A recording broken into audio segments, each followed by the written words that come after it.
मी तर असं लोणचं बनवते, बघू शकताय तुम्ही कसं करताय मला नक्कीच सांगा कमेंट मध्ये. आपल्या लोणचं मध्ये काय हे नसतंय काय, लाल मिरची ते वगैरे नसते. आपला हे प्युअर म्हणजे हिरवा खारा असेल, गावाकडे जसा बनतात का तसा.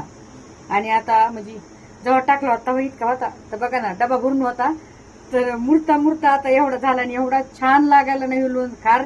त्याच्यामुळे म्हणलं तुम्हाला दाखवा, आता खरं सांगायला एक नंबर लागायला सुपर. म्हणजे ते नुसतं असं दाखवण्यामध्ये याच्यामध्ये नाही माहिले, पण खरंच सांगायला एक नंबर लोणचं लय भारी लागतो. गावाकडचं जे असते का जुन्या पद्धतीमध्ये तसंच बनलेलं आहे मी. आणि सांगा तुम्ही कसं वाटलं तुम्हाला खात है का. तुम्ही याच्यात हिरवी मिरची पण टाकू शकताय, लय भारी होती बघा. मस्तपैकी लसूण वगैरे टाकून छान लागायला आता मस्त डाळीसोबत फिक्या वरणासोबत एक नंबर लागतो.